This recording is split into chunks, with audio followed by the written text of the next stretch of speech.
Those of you who don't know, my name is Kevin McLeod. I'm the president of the Canadian International Council Young Professionals Network. And of course, I'm joined by our fantastic Vice President, Rye Friedman. For those of you who don't know, the CIC YPN is the newest part of the CIC and was formed by young professionals from across Canada in order to connect and engage Canada's young and current and future young professional policy leaders. So one way we like to do this is by providing independent and nonpartisan forums such as this one to encourage open and thought-provoking dialogue. Now, before I take the time to formally introduce our excellent speaker today and the event, I thought I would just do a quick housekeeping items overview. Of course, we want to make sure that this is as interactive as possible. We want to make sure that your questions are answered. So what you can see at the bottom of your screen there is a Q&A function. And what you do is just by pressing that Q&A function, you have the opportunity to ask a question, which we will either read off, and you can also upvote if you have a question that you like. But if you would like to ask a question directly, you're more than welcome to. Please just raise your hand, and my colleague Rye will be able to, and myself will be able to follow up, and we'll be able to give you permission so you can ask your questions directly. Another way that we'd like to get going then is that if you have any issues going forward, please just feel free to either email the link that, or the email that you received the link from, or you can just email us at ypn-rjp@thecic.org, or just give us a message. So if you have any of those technical difficulties, we'll make sure to get you fixed and get you going. Et aussi, bien sûr, l'ambassadrice a dit qu'on peut parler en français et en anglais. Donc, bien sûr, la plupart les tendances, les gens ici sont, excuse-moi, sont anglophones. Mais si vous voulez poser une question en français, vous êtes bien sûr bienvenue. Donc, vous pouvez encore utiliser la même fonction, le Q&A, ou si vous voulez lever vos mains, vous pouvez le faire en haute voix. So I think from there, we'll just get right into the introduction of our fantastic speaker and, of course, the event. I'll start with that. So, of course, today we have the very good fortune of being joined by Chantal Chastenay, Canada's ambassador to Lebanon. And our guest speaker, of course, before I pass it over to her, our guest speaker today came the ambassador to Lebanon at a very critical time, as we all know. There was the tragic explosion on August 4th, where 2,750 tons of ammonium nitrate exploded at Lebanon's Beirut port, killing over 200 and wounding thousands. What's more, Lebanon continues to face economic and political uncertainty. So when combined with the ongoing refugee crisis in Lebanon and the outbreak of COVID-19, Lebanon has been dealing with multiple crises. Ambassador Chastenay has kindly agreed to join us today so she can share her insights on Canadian-Lebanese relations, on what role Canada can play as Lebanon faces its current economic, political, and social challenges, and of course to take our questions. So I thought I would just say welcome, Ambassador. Thank you so much for joining us. And before we move into a bit more of a structured question, maybe I'll start a bit of a question just to get an idea, a sense of your background. But I thought I'd just pass it over to you to say thank you for coming. And do you have any opening statements or any comments you would like to say before we get started? Thank you very much, Kevin. Hello, everybody. I don't see anyone, which is a real shame, but I'm very glad to be speaking with you today. Maybe what I would say as we begin is that I've been in Lebanon right now just over 3 months. So I won't pretend to be an expert, but I'm very happy to share with you my, I guess, my impressions of those first few months in Lebanon and the challenges that I see going forward. Et comme l'a dit Kevin, ça me fera plaisir de parler en français si jamais il y avait des questions en français. I did not prepare an opening statement. I'd rather have a conversation and speak about the issues that you're interested in, again, with the caveat that I've been here 3 months. So I may not have all the answers, but at least I can share with you what I've seen since I've arrived in August. Thank you so much. And I thought I would just get things started, and then I will be working with my colleague Rye as we, of course, take questions from the audience. And some people actually wrote us beforehand, so we have a couple of questions there too. But just to start us off, and instead of me reading off a bio, which is a very impressive resume, I thought instead, since we are the Young Professionals Network, we have a lot of members who are interested in foreign service and curious to learn more about the work of our Canada's ambassadors. So we thought just to help start us off and as a way of maybe a self-introduction, we were hoping you could tell us a bit about your career in the Foreign Service and as your role as ambassador. So our question is, what were the steps that brought you to your current role as ambassador? And maybe would you be willing to give us maybe a typical day in the life of Canada's ambassador to Lebanon and give us an idea of what that looks like? Thank you very much. It's a very good question. So I've been in the Foreign Service now for a long time, 27 years. I have dreamt of becoming a diplomat for a long time, since I was a teenager. And at the time, I wasn't thinking I wanted to be a diplomat. I wanted to be an ambassador. So that was a bit ambitious for a 14-year-old, and it took me a little while to get there. But here we are. And I think a lot of people who join the Foreign Service, I mean, your goal in the end, is to represent your country, and to be able to represent your country as the ambassador is really an amazing honor. There are as many paths to the Foreign Service as there are people in it, and my own way into the Foreign Service was a rather classical road, if I may say. So I did my undergraduate in political science and history, and then I did a master's degree in Laval in international relations. So, and then I was really lucky. And I would say maybe one piece of advice to you is don't wait until you think you're absolutely ready, because back in those were days back before internet, so there were billboard notices at the time that would tell you that there was a competition for the Foreign Service, and I was in my second year in the masters, and I thought, well, I haven't finished, so I shouldn't apply. I'm not ready. And my friend said, give it a try. So I gave it a try, and it worked. So it's really worth trying. For some people, it takes a few tries to get in. And there are many roads to Global Affairs Canada. So there is, the entry competition, but there's also people who can go. And so, I would say maybe my piece of advice would be, don't stick to just one option to get in. Make sure that you keep a very open mind as to ways that can get you into Global Affairs Canada. And what I would also say is, Global Affairs Canada is not the only way to, and I'm sorry, I'm getting messages as I'm speaking. Global Affairs Canada is not the only way to have an international, a career in the international field. And I think that's important to remember. Of my promotion and my master's in Laval, I think there were maybe 25 of us to join the Foreign Service.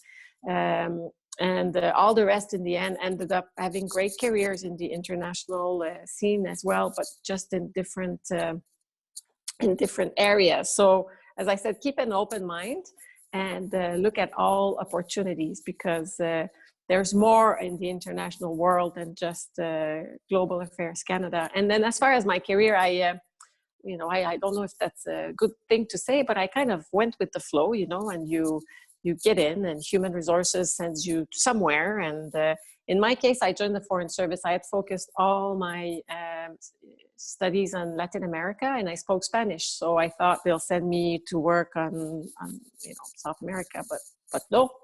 They told me, you're going to work with the special coordinator for the Middle East peace process. I was like, oh, okay, I will. And then you meet people, and then they tell you, would you be interested in learning Arabic? Would you like to go to the Middle East? So you say yes. And then, it's people and opportunities that are given to you. So it turned out well for me, but people have different approaches. If your goal is to, become a senior civil servant in the Canadian public service, federal public service, then you need to spend a lot more time in Ottawa, because that's where you slowly go up the ladder of the various departments. But I was more interested. I've always been more interested in working in the field. So it's a matter of what you want to do. And people ask me which one was your favorite posting. I was in Jordan. I was in Morocco. We were in Syria with my husband's also a diplomat. We were in Singapore. We were in Paris, in Mexico before coming here, and now here. And every place has a kind of as its own its own advantage, and its special place in our hearts. So I don't know if that answered the questions, but I think every individual story is unique. No, thank you so much. And if anything, it made me very jealous. Edmonton is not that exciting, but thank you so much. And now I'm just going to pass it up to our great colleague Rai, who's going to start with some of more of the meat and bone questions, and then we'll be able to take audience questions as we move forward as well. Yeah, just to echo Kevin's statement, that was really insightful, and thank you so much for sharing, especially as a young professional about to begin her journey. Like I thought I was going to go in one way, and it just seems that life is taking me another, and every lesson is very valuable, and it's nice hearing that from somebody who has a lived experience with it. So I'm just going to start off a little bit with a broad question and ask you, just could you please paint the picture and give us the lay of the land of what you're doing in your role currently, and what the challenges in Lebanon specifically are? That's right. A day in the life of the ambassador. I forgot that part of the question. So I'll just do a little parenthesis on that one, and then I'll tell you a little bit about the Canadian Embassy here in Beirut. So, you know, I mean, as I said, there are as many journeys as there are people, and there are as many jobs in Global Affairs Canada as there are positions, and everyone is so different. So a day can be so varied and will be a mixture of, and right now, because I've just arrived, I'm really trying to get out there and build my network. So a lot of my time is spent, considering COVID and with all the, the appropriate measures, to go out there and meet the key people, political leaders, analysts, influencers, civil society, and 3 months on, I've met a lot of people, but I still have a lot to meet. Then, of course, I'm managing a big mission. So I'm a diplomat, but I'm also, a leader in an organization. And as such, I also have to devote time to that part of my job. And I'm part of a bigger organization, which is based in Canada. So I also have to keep those relationships going. So and that's a challenge, I would say, in my current job. And I've been speaking with mentors about this. It's like, what's the best? How do you find the proper balance between, I'm here to develop our relation with Lebanon, but at the same time, I'm also here because I'm managing, one of our large missions abroad. So, it's a fine balance, and it means, it means everything from, one day, the same day, you can go and meet the foreign minister to do a démarche, but you may also need to be at the office to do human resources, sign documents, go look at the basement because there's a flood. So it's not all glamorous. The basement of the embassy looks pretty bad, but it's extremely varied. So you may be, on Zoom calls like everybody else, either with colleagues from the region or with other organizations. So it's extremely varied. In terms of the lay of the land, of course, I arrived in Lebanon at a really critical and complicated time. I was fortunate enough to arrive in Lebanon, or to accompany Minister Champagne to Lebanon at the end of August. He was here on the 26th and 27th. And so to have the privilege to do the program with him was extremely helpful. And we went to see the port. We went to see the work that was being done by the World Food Program that Canada financed, and see on the ground how they were coming to support the most vulnerable, the people that were most affected by the blast.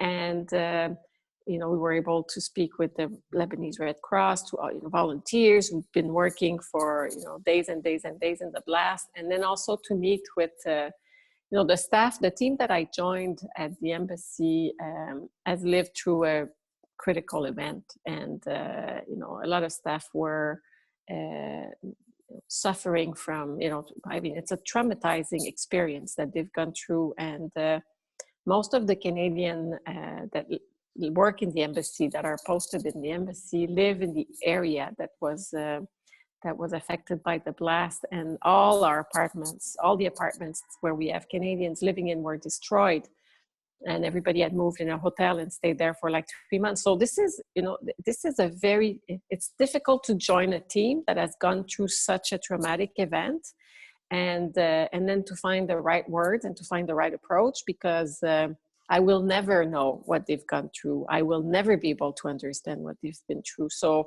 I had to be extremely humble in, coming in as their new boss, basically. But at the time, after they'd gone through, a terrible, terrible experience that really brought them all together. So that was challenging. And for our Lebanese staff, they're seeing their country. This was like the straw that broke the camel's back after an extremely difficult year in Lebanon that started with, the Thawra, the revolution, like the protests in October 2019, the collapse of the economy, then the impact of COVID, which just made everything worse. So the blast was just, was just too much. So you have people who are living in a country that they're seeing basically falling apart. And, Lebanese, you often hear that Lebanese are very resilient, that they keep rebuilding. Their history has been quite complicated over the past decades, but people now are saying, no, enough, like we're not resilient, So there's a lot of people are, will say that they are broken. And it's really hard to see. A lot of people want to go, like they've given up basically on their country because many people don't think that change is possible. So, well, it's quite disheartening. And then, as you may know, after the blast, the government that had been in place for less than a year, maybe 6 months, resigned. And President Macron came here right after the blast and put an ultimatum and said, you need to do this and that. And he had a roadmap for the country. Prime Minister designate was named. 3 weeks later, he gave up because, he was not able to have the agreement of all the political factions to form his cabinet. And then you may know about that too, but the new prime minister designate that was named is actually the guy that was ousted by the protests of last October. So for the poor Lebanese, it's like, like they've gone through a horrible year and they're back to where they were last October. So it's just like people, but the energy of the revolution has kind of fizzled out because people are just trying to, they're just trying to survive. They're just trying to feed their family. So we're still waiting. There's still, Prime Minister designate Saad Hariri has still not been able to form a cabinet. So we're now over almost, it will be 4 months on the 4th. So Friday, since the blast, there is no government in Lebanon. The authorities have never apologized to the people of Lebanon after the blast. They never did the minute of silence, for example, for the people. So it's really coming from outside. It's very difficult for me to understand how come, they can still be in this situation. The central bank has reserves maybe for a month or two. Nobody knows what the next months will bring, but yet the political elite is showing no sign that they understand the crisis they're facing or that they're showing the willingness to, put aside. It's like when you look at it, it's like kids bickering for, a piece of cake, but leaving, like doing nothing for the population that is suffering. And the World Bank issued a report yesterday on the Lebanese economy that's horrifying. More than half the population of Lebanon is now falling under the poverty line. This used to be a high, middle income country. So it's not, and of course I don't want to sound so pessimistic, and there are people that are hopeful and there are people that are, asking for change, and the international community is really united in giving messages to the Lebanese government to urge them to, to the authorities, to urge them to get their acts together so that they can put in place all the reforms that were, in the French plan, in the CEDR plan, and to start talking with the IMF to put the structural reforms needed for the country to be able to move ahead. That was a long response. I'm sorry, but very interesting, and you talked on a lot of points. Some I just want to supplement, and then I'll move on to my next question. The revolution she was talking about was in October 2019, and it happened when the WhatsApp tax was attempted to be implemented. That caused public outcry, as it should have, because there was another governmental potential control on their population. Also, the refugees she was talking about is both Syrian and Palestinian. Lebanon hosted a lot of them when they themselves didn't have economic stability. So how can you provide more space when you aren't providing space for your own people? And then the government that she's talking about was overthrown and put in with a new government, yet there still hasn't been change and there hasn't been signals of change. It just, everything seems very complicated and convoluted. And looking at statistics before this meeting today, I saw that there is in total about 12 million Lebanese. Only 4 million Lebanese are currently living in Lebanon, and the other 8 million are living abroad because they themselves have just given up on trying to operate within their economy and within their home state, which, you know, as a Canadian, I can't imagine thinking that there was no choice in my country throughout this entirety of the land. So it's everything is obviously very complicated and intense, and that's why we're having this important discussion today, to kind of shed some light on some new information. So my next question would be, I know that Canada has pledged to donate $30 million to the international relief effort, and they've also pledged to match the donations from the Humanitarian Coalition until August 24th. So how have you ensured, how has the Canadian Embassy ensured that the people are receiving the money and that it's not being taken maybe by government effort or by government interest? Because in the past there has been a little bit or a lot of bit of corruption, and some of the money hasn't been going to the people. So how have we ensured that the money is going directly to the people and to the grassroots movement? So this is a concern of the whole international donors community in Lebanon.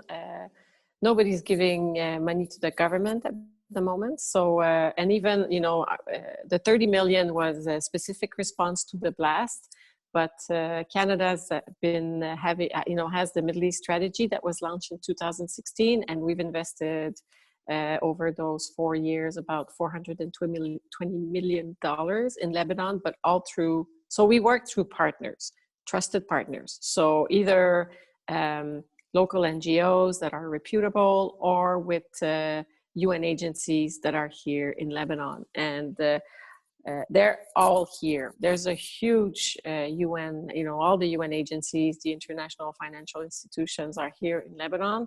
There's a big coordination effort. So basically, the 30 million they were in two parts. So $20 million were invested right away after the blast. And I have the breakdown here. I just want to make sure that, so that first 20 million was like the immediate humanitarian response. And, you know, it looked at medical supplies, life-saving medical supplies, food. So like just the basic needs after the blast: food, shelter, protection, water, sanitation, hygiene assistance. So really just basic humanitarian assistance to help the people that were directly affected by the blast. So it went to the Lebanese Red Cross. It went to the coalition. The 8 million is the matching fund. So Canadians gave 4 million, and the government matched it with another 4 million. $5 million went to the to the World Food Program, 2.5 to the UNHCR for the refugees, because as you mentioned, there's about 1.5 million Syrian refugees, plus the Palestinian refugees who have been here for a long time. And 1 million went to the United Nations Population Fund.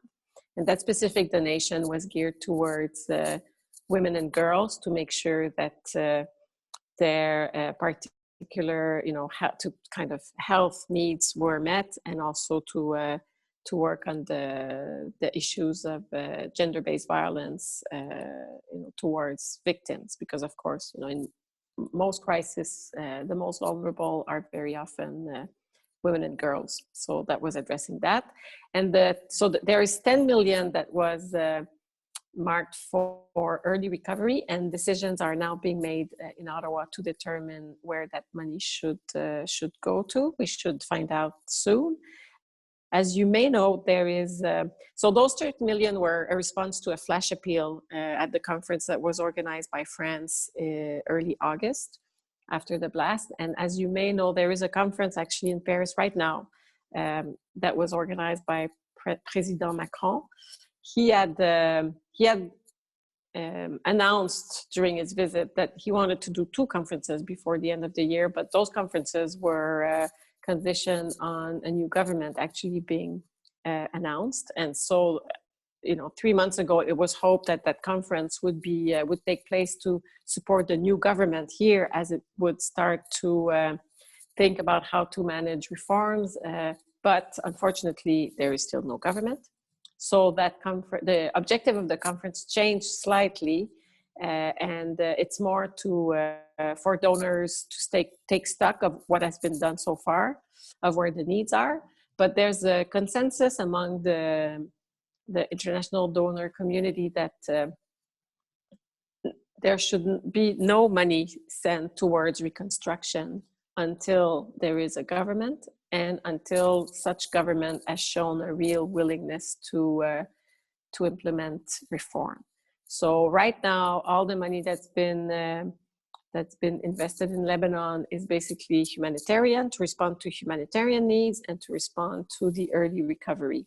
And so making sure, for example, although it's nothing like winter in Canada, winter is starting in Lebanon. So you want to make sure that people who live in the areas that were affected by the blast have windows, have doors, that the houses are insulated in some way, that they have a roof to sleep under, because it's also, it's winter, it means a lot of rain here and a lot of flooding. So to make sure that people's basic needs are met.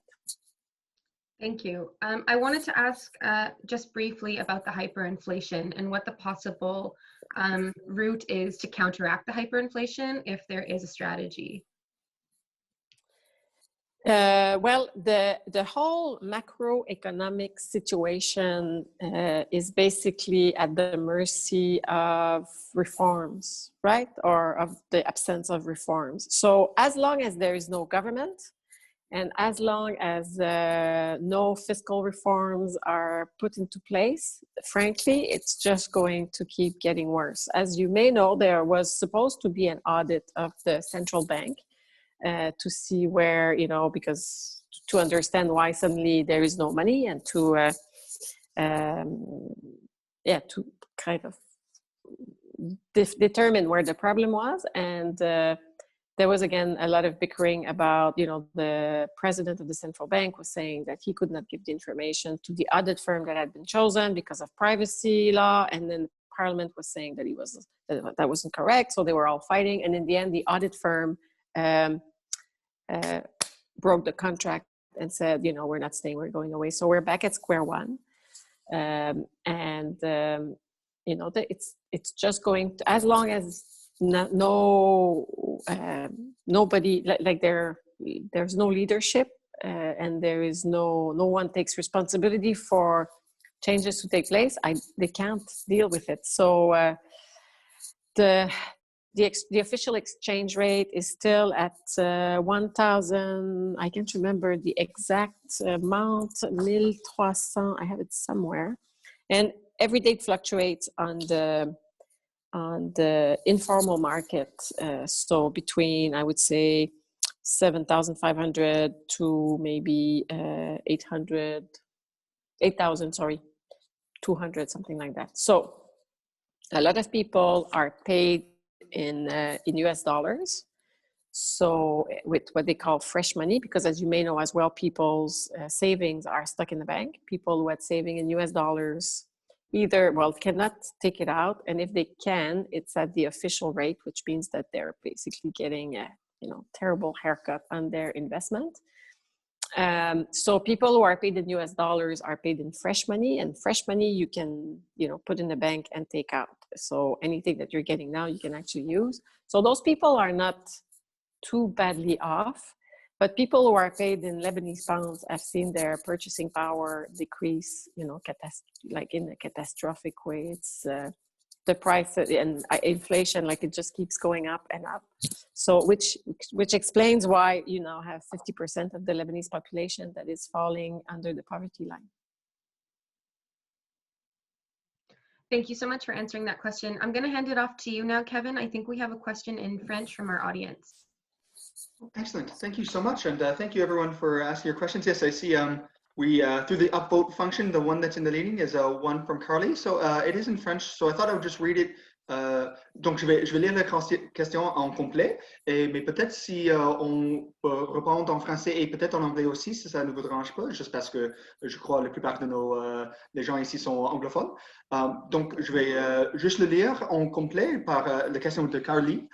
Carly dit « Bonjour, Madame Ambassadrice. Comme une jeune fille libanaise, votre position m'intéresse beaucoup. Le Liban se repère plusieurs fois, mais est-ce que c'est possible que le Liban se repère encore une fois?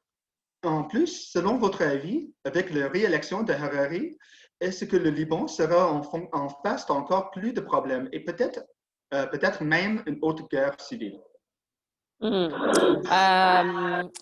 C'est une... oui, alors, le Liban, plusieurs disent que le Liban est comme un phénix, là, qu'il renaît toujours de ses cendres.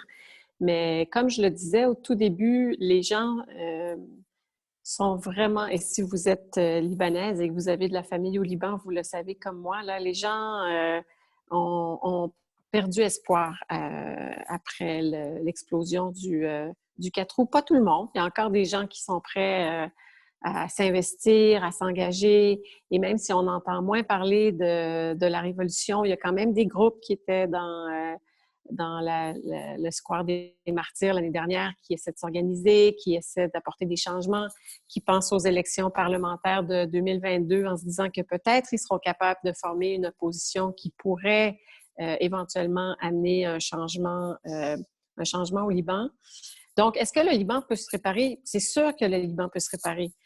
Comme vous savez, il y a une population ici qui est très bien éduquée, puis on le voit, les Libanais qui vont vivre à l'étranger ont énormément de succès. On a peut-être, bon, on ne sait pas, au Canada, entre 200 et 400 000 Libanais qui sont bien intégrés, soit qui sont des entrepreneurs, qui sont des professionnels, qui sont au Parlement canadien. Et donc, si les Libanais à l'étranger sont capables de vivre dans une société totalement démocratique et fonctionnelle, ça devrait être la même chose ici.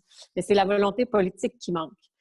Et tant que l'élite politique libanaise sera complètement détachée de ce qui se passe et va complètement ignorer ce qui arrive avec la population libanaise, il ne va pas y avoir de changement. Donc, même si la situation semble très désespérée, on continue d'espérer que les choses pourront s'améliorer. C'est certain que le fait que la moitié de la population soit tombée sous le seuil de la pauvreté cause une augmentation, par exemple, de la criminalité.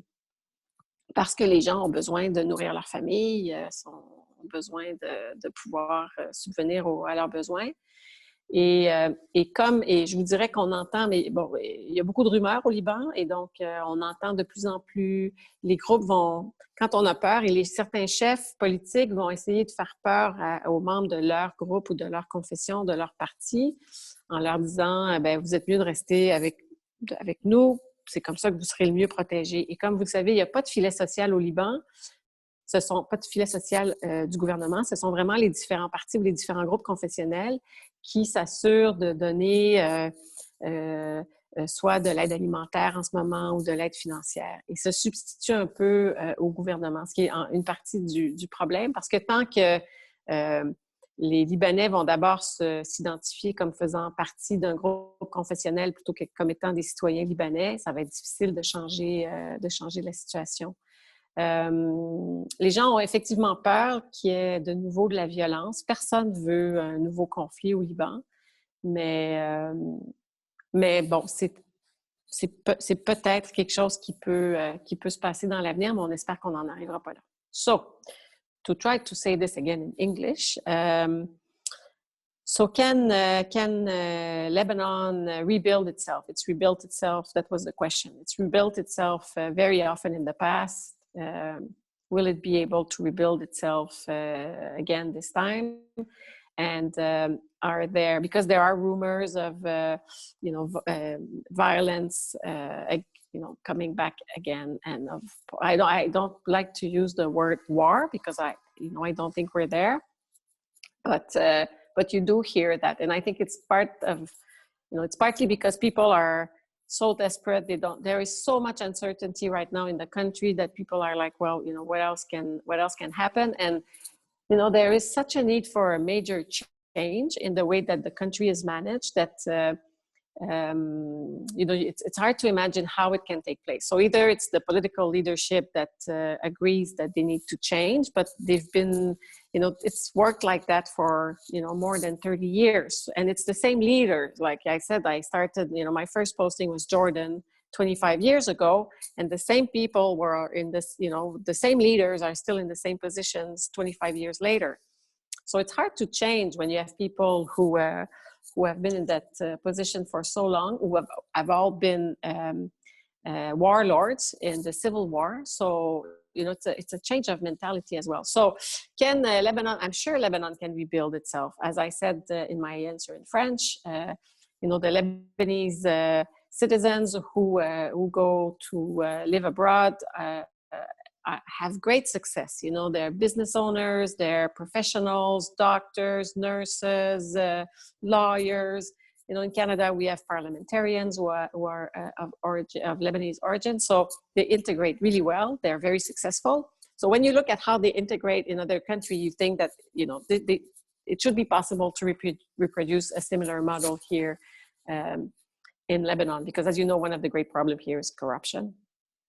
It's everywhere. It's endemic. So, so yes, I think it can rebuild itself, but it needs real political will from the elite to change. And of course, their interest is into status quo. Although with the economic situation deteriorating as it is, there will come a point where there will be, you know, no pie to share, because there will be no money left. So maybe at that point, we hope it doesn't get there, but maybe it's a possibility. And in terms of violence, we hope that, you know, people, Lebanese don't want another war. Like nobody wants another war here. But of course, as I said, criminality is increasing because, you know, people have to make ends meet and feed their family. So yeah. So I'm optimistic when I meet people who are, you know, I met the president of the Bar Association here, and he's suggesting a roadmap for a new system. And, you know, he's saying, let's go back to the basic of the Lebanese constitution and everything's there. And yes, we can make sure that people's attachment to their own group is respected, but let's not make the whole system based on that. You know, let's make a system that works for every Lebanese. And he was the first president of the Bar Association, independent, and so that's also, you know, little glimmers of hope are there. So there were recently elections in Lebanese universities, for example, for representatives, and historically it used to be, or traditionally, they used to come from the main parties or confessional groups. For the first time in the university elections all across the country, independent candidates were elected, coming from, you know, stemming from the Tawra, from the movement of last October. So that's a good sign. And then the fact that the president of the Bar Association was also an independent, was elected, is, you know, a sign that there is a willingness. And I mean, it was clearly expressed by the Lebanese people in October 2019 that they really wanted a change. And their slogan was, you know, all of them, they all have to go. Unfortunately, they're all still there, but maybe it will take a bit more time. Thank you for your answer, both in French and in English. A lot of people in the chat have been asking about what type of government reform is needed. I think you did touch on that a little bit, so I want to move on to the next question, which would be post-explosion, like after the Beirut explosion, have there been any positive structural changes in how Lebanon operates within the government? No. Okay. The answer is no. Actually, all the response to the blast was basically all the international community, was Lebanese civil society, was just Lebanese people coming down in the areas that were affected by the blast and cleaning up debris, feeding volunteers. Like, it was this massive movement of people that basically took care of the impact of the explosion. And again, now the people who are trying to fix apartments and houses of people who are in the street. It's all civil society. So all those new organizations were created. They're all volunteer based, and they're basically the people doing the work. I mean, no, there hasn't been any, because, well, the government resigned, saying, you know, we need to resign because this happened. And, you know, like the investigation is still not finished onto why the explosion happened. And we don't know when it's going to come out. But it's clear when you read articles that everybody knew that the ammonium nitrate was in the port. There had been many calls to leaders, so they knew, but nobody took responsibility for the blast and for the victims. So the blast has not, on the contrary, like it's mind-boggling that after this happened, that people are still, you know, haggling to determine who will name which minister in the new cabinet that Saad Hariri is trying to form. So until now, I mean, there are, and I'm not saying that there aren't good people in the Lebanese administration. It's not true, you know, like public servants are trying to do what they can, but there's basically no money and there's no leadership. And the way that, because as part of the way that everything is divided between the various confessional groups, it also comes with, for example, positions in the public administration. So you're not put into whatever ministry because you passed the competition and you're the most qualified person. You're put in a ministry because you're part of the quota of such and such a group who has so many positions in that ministry, and another group will have so many. So it's like the, you know, that system of government kind of permeates the whole structure and is just basically dysfunctional. Okay, thank you very much. I think I have one more question and then I'll pass it off to Kevin. But since the global response to the Beirut explosion, have you seen more cooperation or willingness to work with global actors from the Lebanese government? Even if not on this project, but on other projects or previous projects or projects thereafter? As I said, the international community, the donors have been here for a long time, working with the Lebanese government. But as I said, right now, all projects are going through non-government partners, whether they be UN or civil society. So, I mean, if you read papers, if you read statements of the various leaders, of course they will say, yes, we will reform, we need reforms. I mean, they say whatever they need to say to sound like they are wanting to make real changes, but they're not. And as long, again, you know, I think as long as there's no government really, and I sound like a broken record, I'm sorry, but as long as there's no government willing to make reforms, the international community, so it's not so much the Lebanese government would be very happy to get money from, you know, the donors to work on projects, but there is no trust. And as long as trust is not back, that money, you know, put into, that's why, for example, there's no money for reconstruction being invested in Lebanon at the moment. The port needs to be rebuilt, but nobody will invest until in such huge infrastructure projects until there is actually a credible, trustworthy government that actually puts in place the whole legislative changes that will give the framework necessary for donors to know that the money will be actually used for, you know, whichever infrastructure, whether it be the port, whether it be the energy grid. You know, there's like the previous governments have not invested into infrastructure in Lebanon. So there are regular, you know, the streets are dark. I live in a pretty good neighborhood, but there are no street lights because there's not enough money for, and ADL needs again a lot of reforms. There's garbage in the streets because there's not a system for garbage collection. So the Lebanese, who are very resourceful, have all built a parallel system. So, you know, you can't just electricity, so everybody has a generator.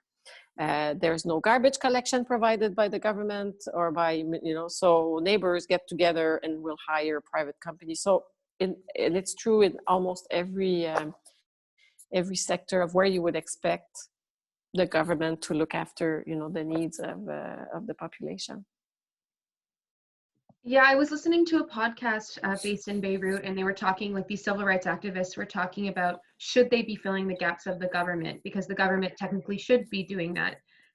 Yet the double-edged sword here is that it's amazing how resilient people are and creative people are in times of need, However, yeah, it shouldn't be it shouldn't be on their shoulders, and they shouldn't be bearing that burden.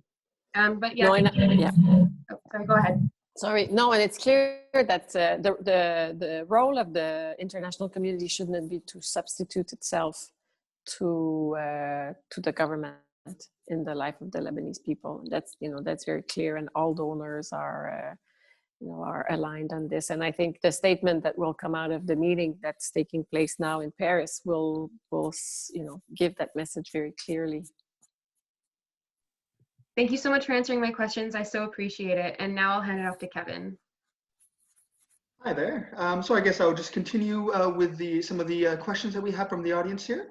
I think I will just go to Jan Top Christensen's question, who I believe actually has quite, if it's the Jan Top Christensen I know, has quite the career in international affairs as well, so hello. But his question is, Hezbollah represents maybe 30% of the population. So he is inquiring as whether it's possible to form a new government without Hezbollah, in your estimation. Well, that, there's, I don't know if I would say Hezbollah is 30% of the population. I would say 30% of the population is Muslim Shia. And as you know, in Lebanon, they separate the Hezbollah kind of political party and the Hezbollah militia. And they are part of the government at the moment. There are two Shia parties, so there's Hezbollah and there's Amal, and Amal is headed by Nabi Berri. As you know, Canada doesn't, Hezbollah is on the list of terrorist organizations. So I, as a Canadian diplomat, do not interact with Hezbollah. But it depends who you speak to, right? Other embassies, other countries have a different approach. They have a different policy. Actually, probably that, I'll just backtrack. There hasn't been a census here since 1932. So all the numbers, when you talk about percentage of one group in the population, it's all estimates. And I forgot my train of thought here. So anyway, so Amal, two Shia parties. And then, as you know, there's been an alliance made with one of the Christian Maronite party with Hezbollah. So Michel Aoun, who's the current president, his party has kind of given credibility to the political arm of the Hezbollah. So, of course, if you're Lebanon, you need to include the Shia as part of of any government. And right now, Hezbollah is part of its political arm is part of the government. And we don't know what are the names of the ministers that Saad Hariri would want to name.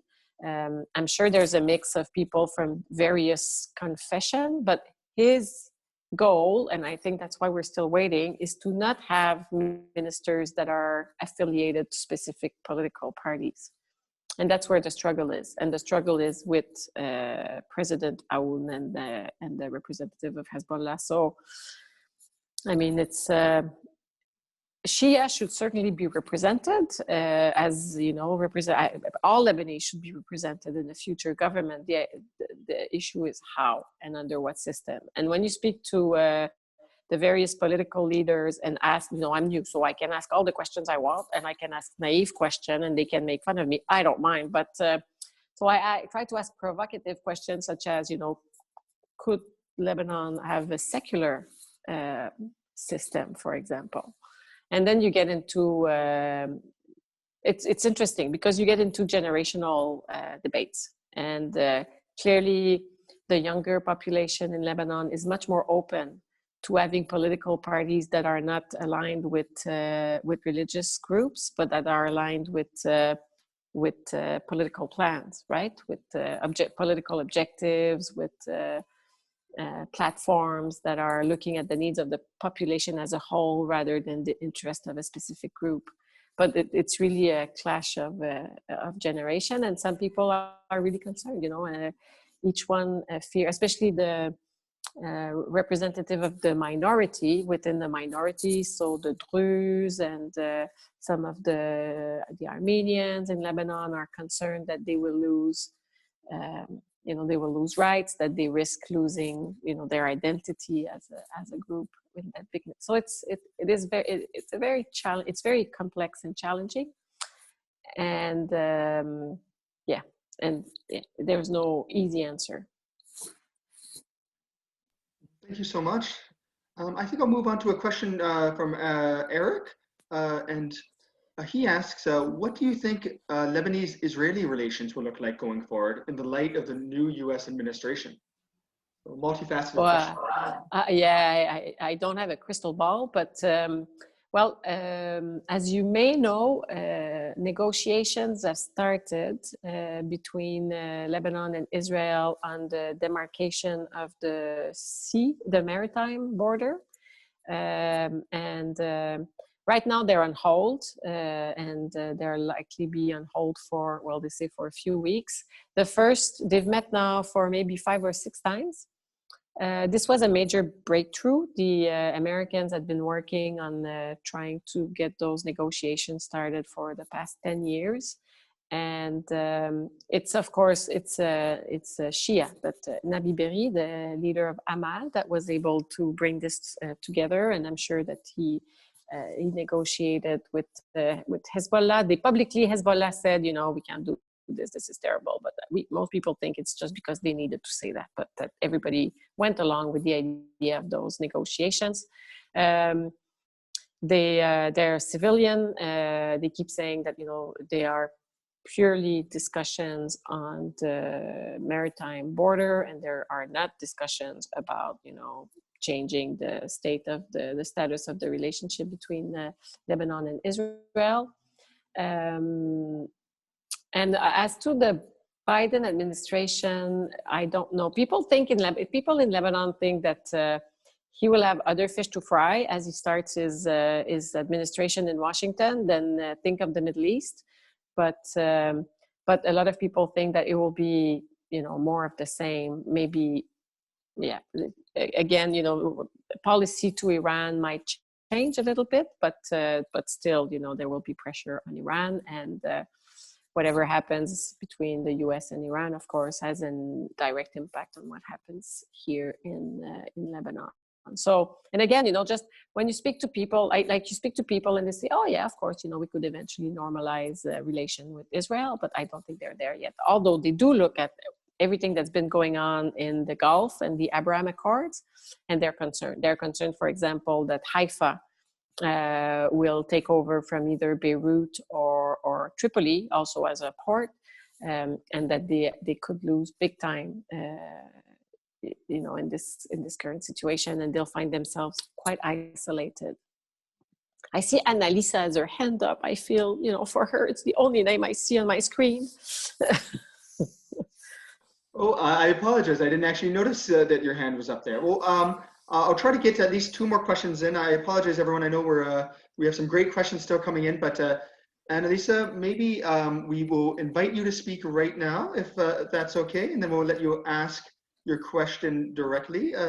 So just give it 1 second. So I think you are now able, Annalisa, to unmute yourself if you're interested.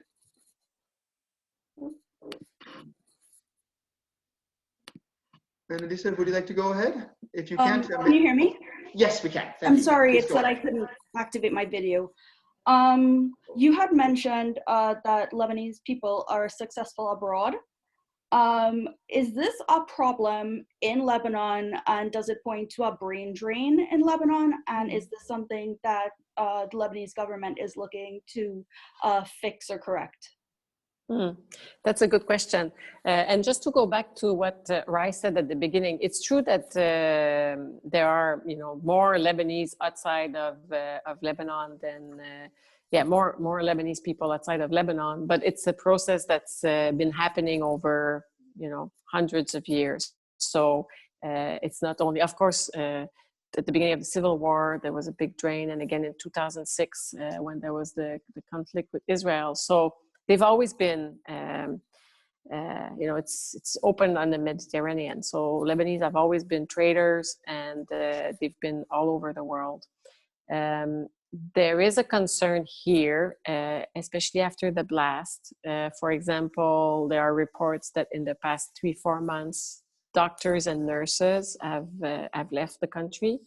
It is a concern for the government, but at the same time, they know that for young people starting their career, they're actually better off abroad. So it's I agree with you, it's a real challenge, but again, if the government doesn't provide with opportunities for its young people, what will you do if you're a young professional and you've done great studies? And that's also one of the fear of a lot of people is Lebanon has a great education system, or had a great education system. It's now suffering from underfunding. And if you lower the quality of the education, of course, you really, vous hypothéquez, what's the word I want to use? You kind of, hypothetical? Francophone out here. No, hypothéquer. No, you kind of, what's the word? I'm sorry, but it will, in the future, it will have a great impact in the future. Like you're kind of pushing the cost out to the future. I'm sure after this talk, the word will come back to me in English, but right now it doesn't. And yes, they are concerned. But there are rumors, for example, that Canada, will open its doors to young Lebanese to go to Canada, which is not, there's no special process, but there is great interest. And what we're seeing right now is that anybody, and a lot of Lebanese people have a safety passport, so they have a second passport. Everybody's Lebanese, or almost everybody's Lebanese and something else. And a lot of people now are, who have a way out are leaving. And it's a real tragedy. And unfortunately, as I said at the beginning, a lot of people that were really active during the movement of October 2019 are leaving because they, some of them are just thinking they're not able to make to move that political class that is really holding on to its position. Okay, thank you. Thank you so much. I think what we'll do now is we'll just move on to one more question. I apologize to everyone, but I just noticed that we're running close on time, and then we can wrap up. So I'm just going to, again, go through our fantastic upvote function. I will just go to the top question there, which it looks like it is, sorry, as I pull it up. It is from Jasmine, and it's actually a good way to end because it's a question about the Foreign Service and about your experience in it. So Jasmine wanted to ask, do you consider it beneficial or damaging that the Foreign Service requires shifting between widely varying positions and often so frequently? That's an ongoing debate in, I think, all foreign service in the world, the specialist versus the generalist. And I would say, there's merit in both. It depends what you want to do. So we have people who are specialists in trade law, and they've done trade law all over the world, and they've worked on all our trade agreements, and that's what they do, and that's great. And they are able to make it means a different career. So, they will go to Washington, they will go to Geneva, they will go to, like bigger posts where there's a lot of trade negotiations. So it's, on some issues you need specialists who will develop specific knowledge. But for example, I've done postings all over the world.